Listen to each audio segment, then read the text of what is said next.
Gotta hit the got it button. You know it. I got it. You got it. All right. So we are live. What's going Mhm. on, man?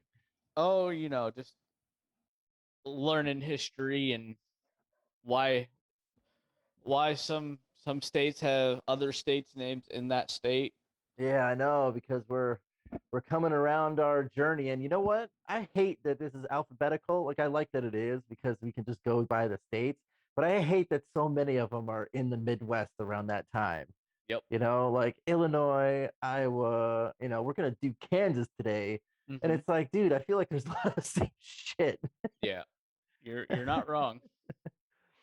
So, but yeah, man, what are you drinking today? So I'm about to crack open a yammy yammy from Platform. And this Yummy, is yummy. yeah. So like the last couple of podcasts I had found this and it's a seasonal beer and there are three types of it. There is like a candied pecan yam beer. There is Okay. a caramel apple and pecan or caramel apple and yam beer, and then this is pretty much ale with sweet potatoes and natural flavorings. Its Hmm. tasting notes are slightly spiced, silky, and luscious. Luscious. That's got to have a great selling point. Honestly, dude,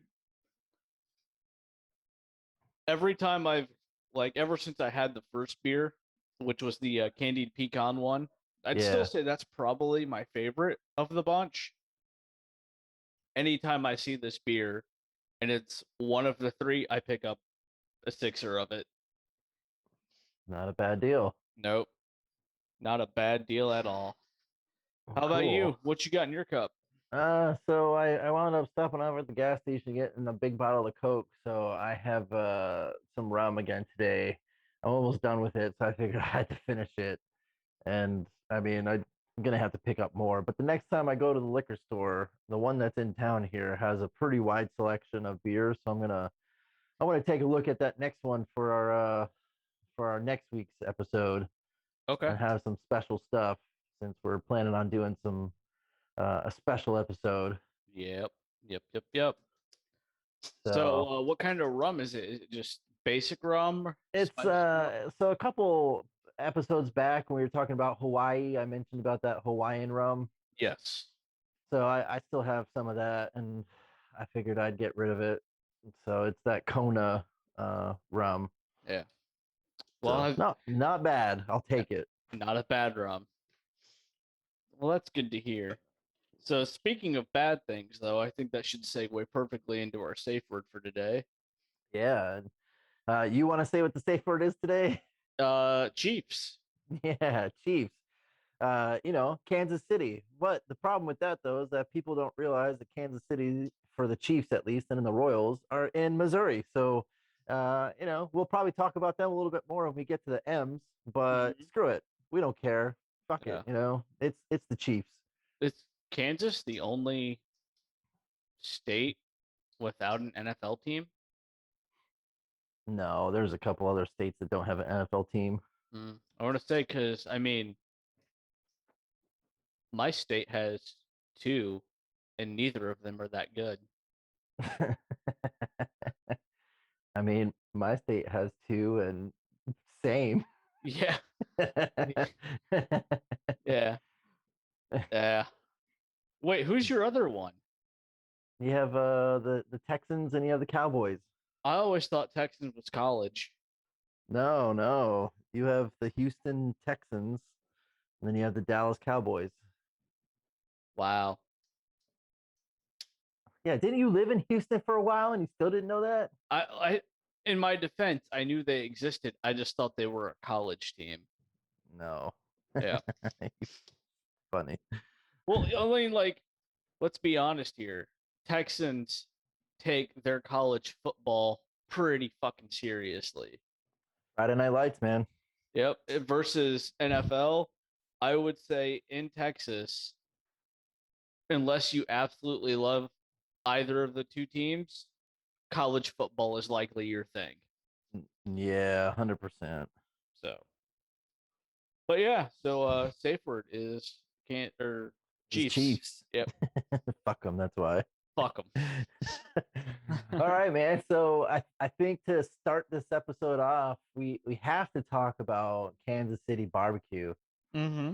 And you know what? I mean, even if it is part of Missouri, and we'll probably talk about this again in Missouri, but it's still part of Kansas. And I mean, the barbecue scene down that way is just nuts, and it's kind of funny to see how there's differences around the country when you talk about, the barbecue.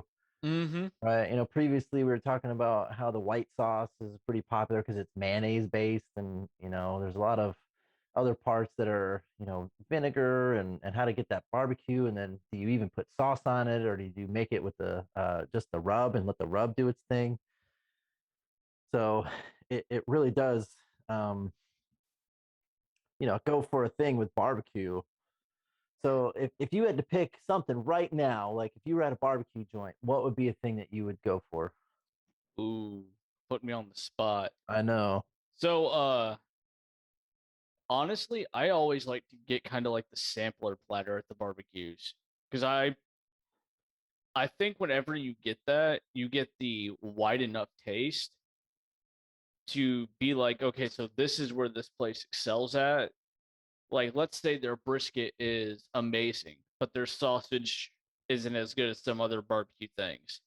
Well, if you were to get just the sausage there instead of that sample platter, and it's not the kind of sausage barbecue style that you like, Yeah. it's going to make you feel like you wasted your money. But I found 9 times out of 10, if I get like a sampler platter, say it's got like some smoked turkey, it's got some brisket, it might have like a chicken leg or a chicken thigh and some sausage in there.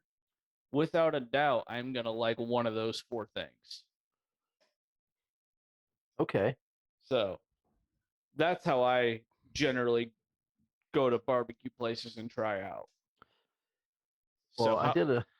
Oh, if you're gonna ask me that same question, man, I'd have to say brisket would be my first thing. that's fair. Like I always have to try brisket just to see what people's recipes taste like, and that's my numero uno. Now Yep. I totally agree with getting a sampler and being like, all right, let's check out sausage, let's talk about ribs or whatever, but solid brisket is the way to go for me. Mm-hmm. But one of the funny things is that, again, some of the Kansas City is part of Kansas. Again, if you split that right down the middle, but in the Kansas City, the metropolitan area, dude, there's over 100 barbecue restaurants. Oh Like wow. that's nuts. Like even for a city to Yeah. have over 100, and then a lot of them are actually nationally recognized as barbecue masters and pit masters and shit like that. So um, there's one that my cousin lives up in Lenexa, which is really close to that, and they have the Great Lenexa Barbecue Battle. Apparently, it's one of the best cooking contests at that point. And they have another one. It's like called the American Royal World Series of Barbecue, and it's the Mm-hmm. largest barbecue competition in the world. So I couldn't imagine having even 50, let's say 50 of those barbecue joints are like, dude, we're going to compete in this American Royal World Series of Barbecue and see where we place. And even having the bragging rights and being able to be like, fuck you, like I made it, I got first or I got second in my category and you only got third or fourth. Like, Mm-hmm. there's got to be some serious shit talking. Oh yeah.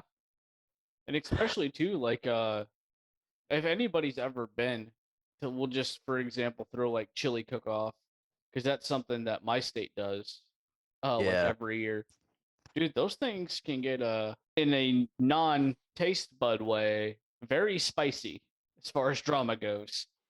Oh, yeah. And so I can only imagine you get a couple of good old boys from the Midwest and the down south, the amount of bless your heart you'll have in one of them competitions.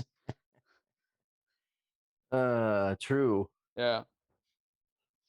So if we're still talking about barbecue, then so what would be your side dish? So up here, because this isn't something that I can generally get at most places, but the barbecue place that I can get it at has it. It is hush puppies and okra. But keep in Okay. mind, I don't have a lot of barbecue places near me, so that's why I Yeah. lean towards that. That's However, usually that's usually not a normal side. Like it totally is in the South. Like I can see why you're saying hush puppies and okra, yep. but yeah, continue. What, however, what? So if I was in the South getting um some barbecue, I would go for most barbecue places I know of have some sort of take on macaroni and cheese. Oh yeah. I would probably go for that. And then my other side, I'll probably do maybe the coleslaw or maybe the okra. Okay. See, I would do the mac and cheese, but I would also do the beans. That's fair. There's a couple places that do baked beans. There's a couple places that have like pinto beans, and they're just awesome, man. Yeah. I actually forgot about baked beans for a minute. But one of the reasons I like doing coleslaw is sometimes if you get like some good brisket or like say you get a little bit of pulled pork on the side, you take a dinner roll, you take a little bit of that coleslaw and some pulled pork, put that in that dinner roll, and you got yourself a slider. Yeah, well, so one of the other sides that usually happens is pickles and white bread. Yep. Like those are other sides that you typically get with barbecue. So I Yeah. can see how you can just fold the piece of white bread and make a little poor man slider. Oh yeah. Hmm. But yeah, barbecue is it's so wild to see the variation, and Kansas City barbecue is mainly the sweet and tangy style. Which So is kind of what I like. yeah, it's pretty good, but it's funny how people are like, "Oh no, man, that's not how you do barbecue. It's got to be that, the heat, or you got to have a little bit, and then which one's, tomato based or they're ketchup based, and Mm-hmm. so, So but yeah, damn, that's a lot of barbecue places. I think while we're on the topic of barbecue and Kansas City especially, and sandwich style by making the slider, I think we need to talk about something called the Legend of the Z Man. Okay. So the Z Man is actually a style of sandwich that was created in Kansas City, Kansas, and they were approached by this fellow by the name of Mike Zarek. And apparently, this guy was a huge fan of the barbecue at this place, and he was getting ready to get on an AM radio station. And it was at the time where you had to buy your own airtime on at the radio station and sell your own advertising. So this guy loved their um their sandwiches so much he kind of came up to him with a hey, let's make a deal. If you kind of front me on some so I can get on the air, then I will pitch sales to you. And apparently 6 months after this kind of conglomerate had happened, um the owner of Joe's Barbecue had this idea where they created a new sandwich which featured sliced smoked brisket, smoked provolone cheese, a couple of onion rings, and a bit of barbecue sauce, all on top of a Kaiser roll. And so they went to Zarek and asked him to talk about the sandwich on air and to invite his listeners to try the sandwich in the restaurant and to submit names for the sandwich. It would be a contest, and whoever won, they would get to name the sandwich. And with Zarek getting popular on the AM radio, he started referring to himself as Z Man on the air. So when people came in to try the sandwich as part of the contest, they would just ask for that Z Man sandwich. And eventually a winning name was chosen, but it never stuck. By the time the contest had ended, everybody was calling the sandwich the Z Man. And they've been calling it that ever since. That's awesome. Yeah. Talk So, about a freaking, just having that quick nickname, and it's like, oh yeah, we don't even mm-hmm. need to worry about the contest anymore. Yeah, and I'm just gonna do a quick screen share here for the foodies watching on YouTube, so they can get a lovely view of this sandwich. Got your nice Kaiser roll. You got some crispy looking onion rings, a little bit of barbecue sauce, that smoked provolone cheese, and that nice brisket right there. That is a sandwich. That looks like a sandwich, all right. Mm-hmm. And you can get this at Joe's Kansas City Barbecue.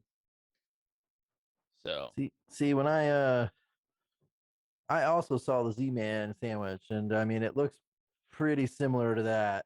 You know, mm-hmm. obviously pictures are going to be different, but Oh yeah. yeah, Oh that's okay. pretty good, man. Like, just I would go ham on something like that. Oh yeah. And like the crazy thing about the Z-Man sandwich, I'm like 75% sure I've had some variation on that sandwich at a place that likes to say they have the meats, and it's been good. Okay.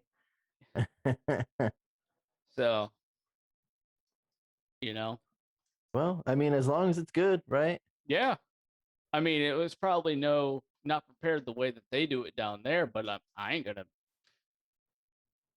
you know, I ain't gonna complain. right? So, what you got next in your line? Well, so one of the other things, it's kind of going along with the sandwich here, and I just think it's a little different, you know. So where I'm from, you've had sloppy joes before, right? Yup. So this sandwich is another sandwich, okay? And I just find it to be really weird because it's called the loose meat sandwich, and it essentially is a sloppy Joe, just minus the sloppy.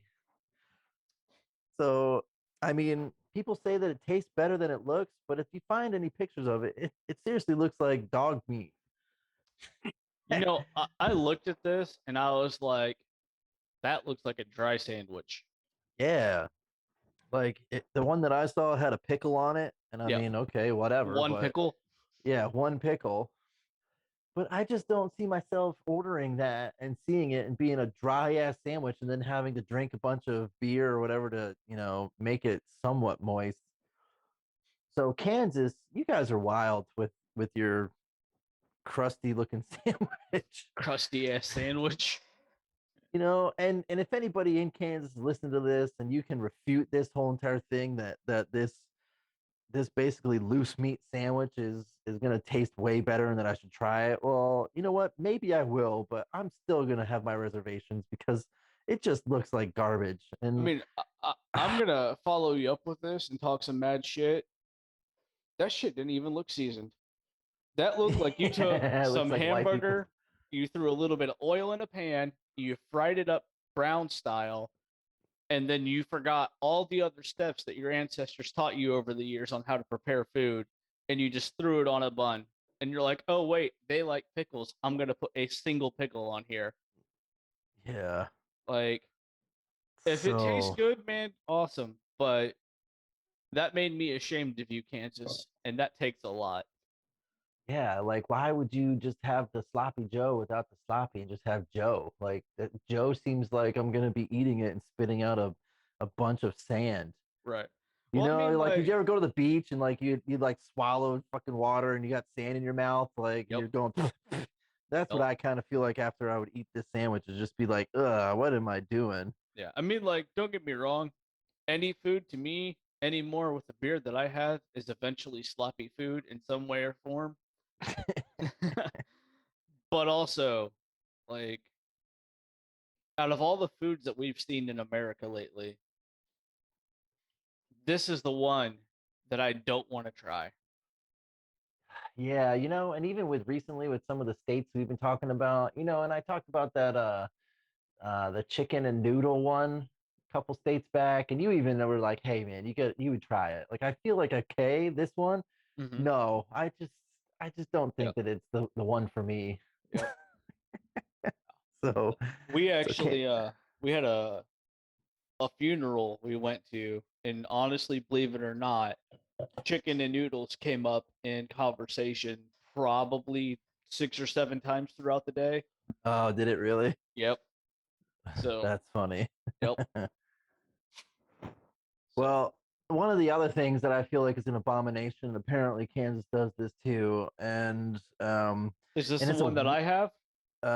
is it the chili? No. Okay, well, we're gonna go to this abomination, and then we can go to yours. Okay. But the first one that I think, and it is just gross, is just chili and cinnamon rolls. Like Kansas, what the fuck are you doing, man? Yeah. Like, I mean, how is this an iconic dish with chili and cinnamon rolls? And I guess you see it on a bunch of different menus throughout the state, and I guess it happened because in public schools there was local fundraising and whatnot. And about 30 years ago, the USDA gave large quantities of beans to these cafeterias. So what are you going to do with beans, right? You're going to turn it into chili. And any way to get the kids to eat the chili, they basically paired it with these cinnamon rolls. So, like, any other. I mean, here you're telling me if you go to a chili fest, like some of that stuff gets real hot, real spicy. I just don't see like putting a cinnamon roll anywhere near that would be appetizing. Yeah. I just, unless, now hear me out on this. I'm going to try and defend this one. Okay, man. Perhaps it's some sort of like spicy and sweet combo where we already know that Kansas in particular likes a very sweet style to their barbecue. I believe you Yeah, mentioned that. the sweet and tangy. Yeah, so maybe their chili is kind of like, I would say, a 6 out of 10 spicy, right? So it's got a little bite. So maybe they take that cinnamon roll and what they do is essentially cut some of that heat out to make it a sweeter chili. You see what I'm saying? Yeah, but I mean, why not just make sweeter chili then? Maybe the recipe is written that way. I have no idea. Yeah, and to have a cinnamon roll with all the frosting and whatnot, I just don't know. Now, did you see photos of this? Is this like a Cinnabon cinnamon roll we're talking about, or is this like the bread that you get for like breakfast toast? It's got like a No, cinnamon swirl in there. no, this is legit cinnamon roll. Like not as thick as a Cinnabon, but I mean, you look at it and you're like, yeah, that's a cinnamon roll. Well, shit. Yeah, well, shit. Yeah, yeah. I mean, I Look, could see myself having chili and yeah, then, going up and saying, "Oh, for dessert, you have some cinnamon rolls? Sweet. Let's bring that around for dessert." But not yeah, like, "Oh, yeah, go ahead and bring them together so I yeah. can have my sweet and savory," because I think that's garbage. No, I'm with you on that. You know what Kansas, this you reminds me nasty. of? Like, what? Okay, this reminds me of the potato ice cream that we covered in Yeah. Idaho, You know where what, you're though? like, you Yeah. hear it and you're like, I don't think I like the sound of that. And then you try it and you're like, oh, okay, this isn't bad. But the thing with the potato ice cream though is that it's not potatoes. Right, It's gelato with a bunch of cinnamon on it to make it look like potatoes. right. This is legit like here's a bowl of chili with some fucking onions and some cheese, and then right next to it, you're gonna have a nice cinnamon roll with some cream cheese frosting on it. Like, ugh. Yeah. No, I'm with you. So Kansas, you nasty. All right, you Yep. you need to get your shit together. So what's your abomination one that we're gonna continue with? I mean, at this point, it's 3 strikes you're out for Kansas. We might I as well think just they throw might this have whole their episode away. I think they might have their third strike coming up, man. I don't know Yeah, what other redeeming qualities they got. maybe they make really good moonshine. So, I hate to say this about anybody's grandma, but your grandma probably Oh fucked up yeah. when the thing she's famous for is sour cream and raisin pie. Yep, that was the other one. The other abomination that we were talking about. You're right. Yep. Now, one, why? Why? Why? Why? A sour cream pie just doesn't even sound good either. Right? Like, And like, here's what I don't understand. It's a margarine based pie too. Is it? Yeah, it takes 1 cup of raisins, which, as far as I'm concerned, that's where you went wrong.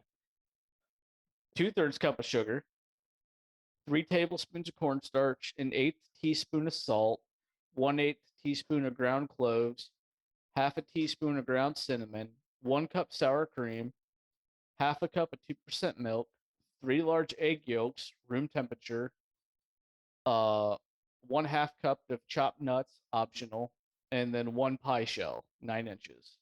And then for your margarine, you take your 3 large egg whites at room temperature, quarter teaspoon of salt, and 6 tablespoons of sugar. And basically, what you do is you place raisins with enough water to cover, you bring them to the boil, and you set those aside. In a saucepan, you combine most of your dry ingredients, and then you stir in your sour cream and milk until it gets smooth. Um, Cook and stir over medium heat until it gets thickened and bubbly. Reduce heat to low. Cook and stir for 2 minutes longer. You're gonna remove that from heat. Stir a small amount of hot filling into egg yolks. So return everything to a Okay, pan. so it's a custard pie then. Yep. Which, why? Yeah, you know, I don't even know why, but I also did you say that there's vanilla in there? No, they didn't even put vanilla in here. Oh, because I just quickly looked up just one of the things for this, and they said that you got to use a shit ton of vanilla flavoring. I Not in this recipe. Oh, well, I would think the vanilla would kind of offset that sour cream, but I, I I think I would go with your recipe because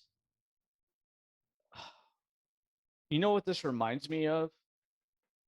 what's that? Disappointed pecan pie. Oh, yeah. And you know why I can get away with saying that? You've got almost everything in here to make a good pecan pie, especially if you add in the chopped nuts. And then if you've ever bitten into a cookie and you thought it was chocolate chip and it turned Yeah. out to be raisin, that sounds Yeah. like this pie.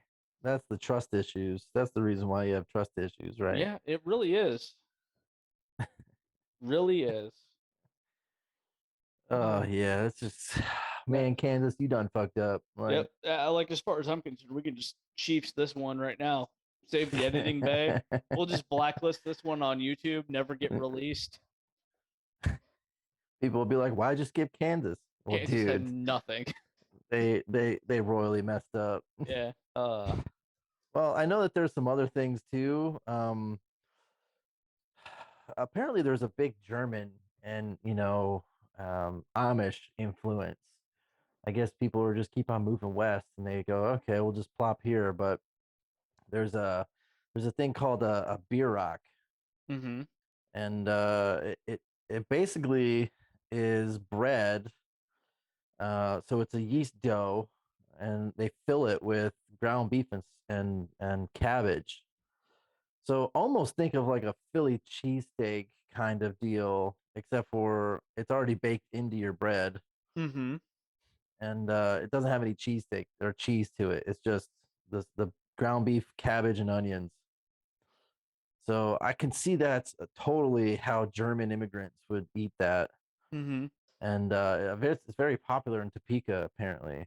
So and they have other fillings that you can do too, but the traditional one, I might even just try this one. I think you can throw a little bit of some salt and pepper on it, and maybe ask for some cheese and maybe gravy, and you could probably make this even better.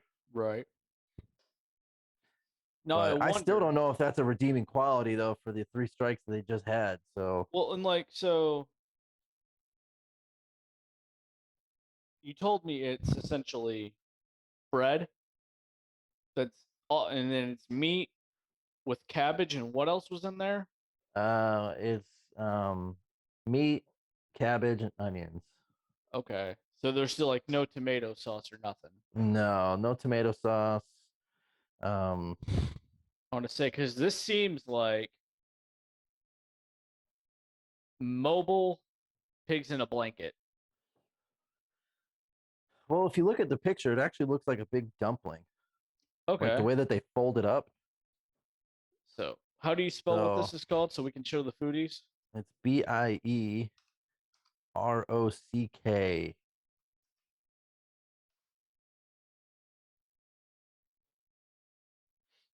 Yeah, okay. Yeah, so it kind Um, of looks like a dumpling almost. And then I mean, I guess you can mobile, you can pick it up with your hands, or you can cut it with a fork and a knife. yeah.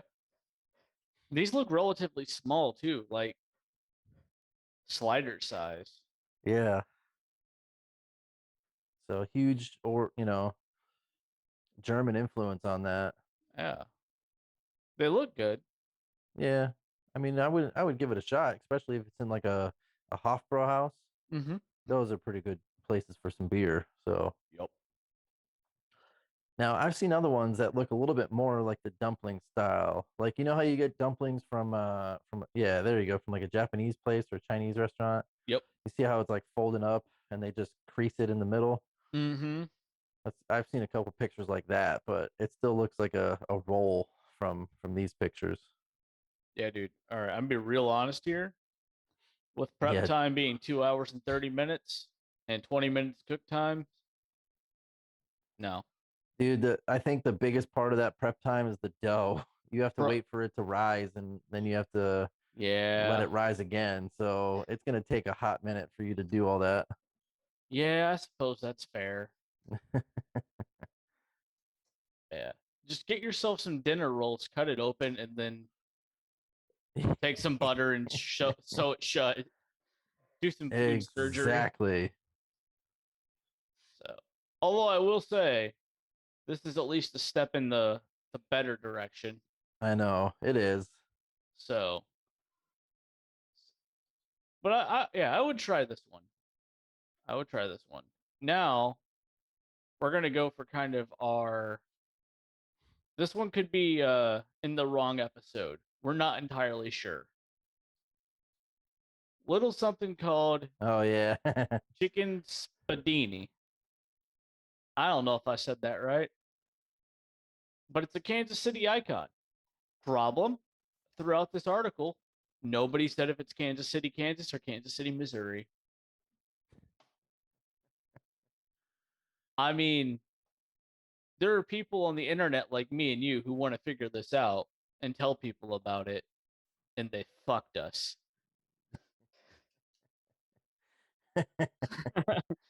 But apparently, this it's a kebab style Italian meat skewer beloved in Kansas City, originated from Abruzzo, Italy, and it comes from the Italian word for spit. In the Oh, that doesn't. 1900s, well, there's a reason why. Oh, okay. In the 1900s, Italian immigrants in New York were eating something they called spaghetti, a hoagie filled with beef and veal that were skewered and spit roasted over hot coals. Um, in 1989, Mike Gazzaro opened his whatever that word is restaurant in Columbus Park, and it wasn't long before his spin on Spadini became a local sensation. Uh, Things get a little hazy after that, but Gazzaro maintains that the other restaurants have been offering Spadini before him, but no one was doing it with chicken. So, yeah, became rather famous in Kansas City for chicken Spadini. All right. And it's actually even showed up on the menu at Olive Garden. Oh God. Yeah. And it looks like there are a couple of different ways you can do this.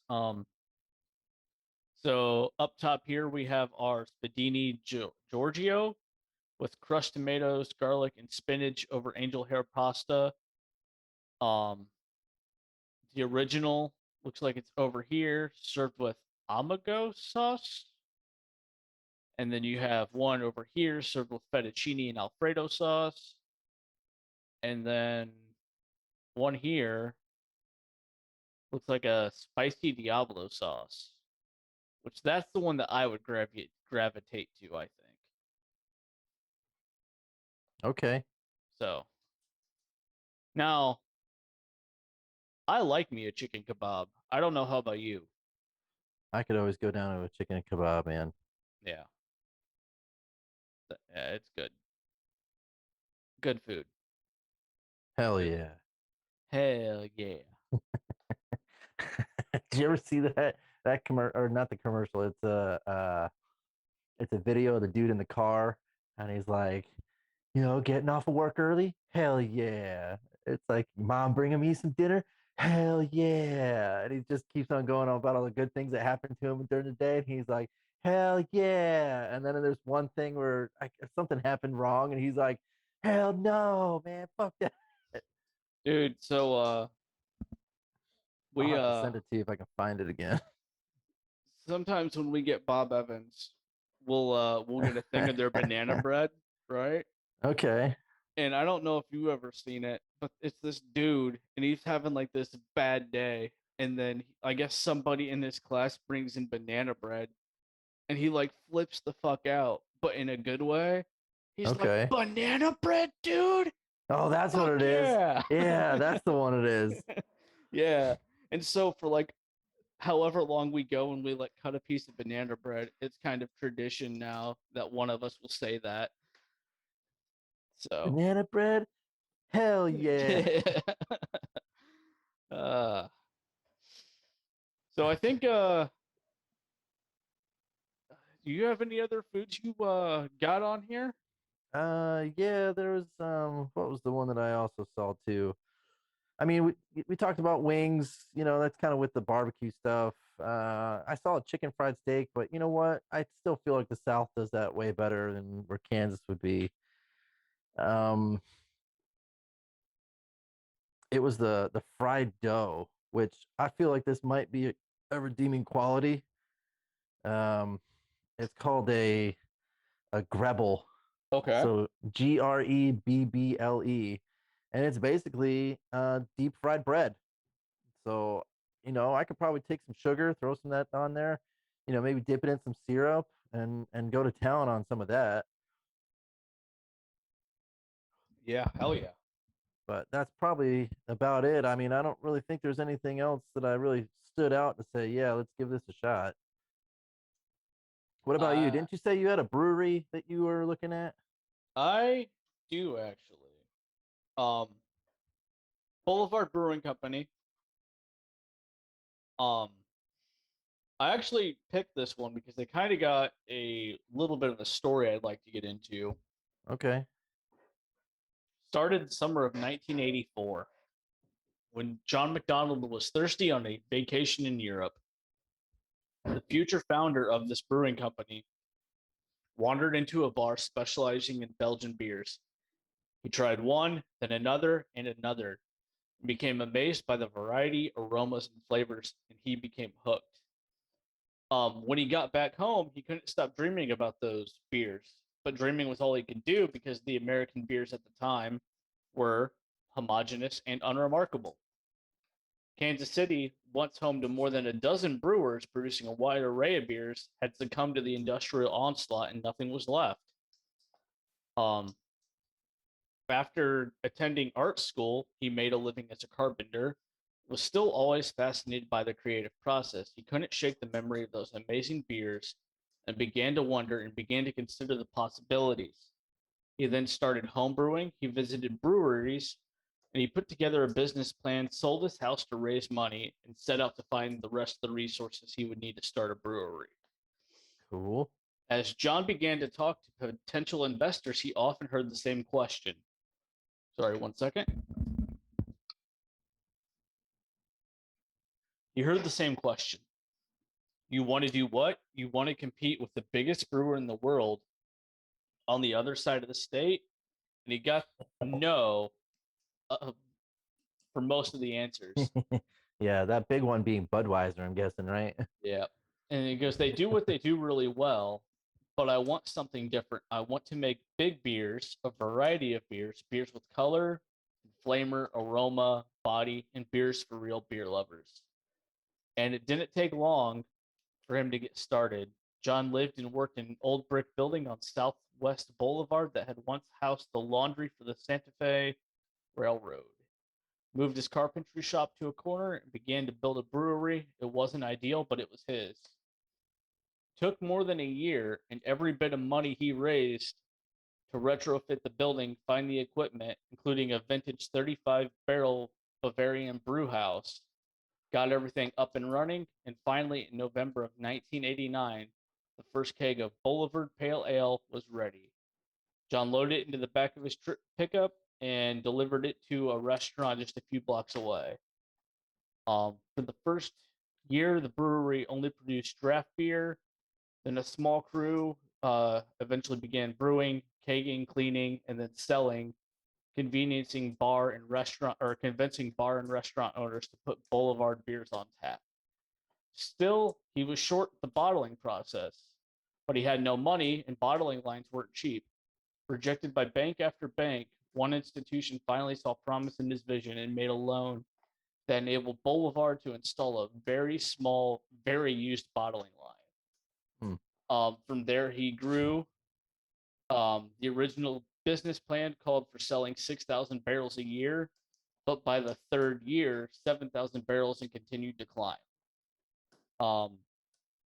In the original Bavarian brew house, designated to produce only a few thousand bottles a year, it was approaching 100,000 barrels by 2004, turning out a dozen 1,000 gallon brews each day, but it had reached its limit.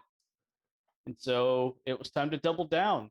And he ended up expanding to a bigger brew house and kept expanding and moving on. Up in 2014, he was awarded dedicated highest expression of a brewer's art. That doesn't make sense. Hold on. Back in 1984, one of the beers that captivated John's imagination was Duvel, among the most famous and iconic beers of the time. So when John was approached by Michael Morgart, president and fourth generation leader of Duvel Morgart, he listened. And in 2014, Boulevard became part of the Duvel Morgart family, collection of artisanal breweries dedicated to the highest expression of brewers' art. And the last update here is in 2016, they commissioned Cellar 5, a 36,000 square foot building home to 6 1,000 barrel fermentation tanks. Fuck. Increasing their fermentation capacity by 40%. In 2018, they completed construction and installation of a brand new 24,000 foot square canning hall, housing a high-speed canning line capable of filling 350 12-ounce cans per minute. So That's dope, man. essentially, all of the breweries that we've kind of gone back to somehow owe an homage to Boulevard Brewing Company, because this was one of the first people that was able to take on the likes of Anheuser-Busch and who else would it be at the time, in that time? I mean, if you're looking at just barrel production alone, you're probably looking at Anheuser-Busch and then Miller Coors. But Yep. they were separate at the time, so it was probably Miller and then Coors. Yeah. Uh, I would have to think that those are probably Mm-hmm. your three biggest competitors at the time if you're looking at just barrel production alone. Now, obviously, like Sam Adams came on later. Yingling is the oldest, but they don't have as many barrels. So, Mm-hmm. but yeah, that's hey man, good for that dude for being able to compete. You know. Yep. And he's got quite a selection of beers. Just to name off some, they have a coffee stout that is like a cold brew milk stout. Ooh. Yeah. They have a double IPA. It's a one malt, 8 hops in that. Um, they've got a whiskey barrel aged stout, which I'm a big fan of. They have a blackberry sour ale, a spiced imperial stout aged in apple brandy barrels. Um, they have a sour ale with cucumber, They have a hibiscus ginger sour. They have an Irish ale, a Nutcracker winter ale, and there was another one that I saw here, a Tart Island ale. And I'm not really sure what would make that. I'm trying to look. Yeah, I don't know, but I'd still take it though. So apparently it is brewed with juicy tiki vibes, such as guava, pineapple, and orange to create like an island style flavor. So it's a very fruity style ale. And that is available in drafted 412 ounce. You're looking at 4.2% alcohol by volume, 12 on the bitterness scale, and then for EBC color, 7, which I'm not entirely sure what that means.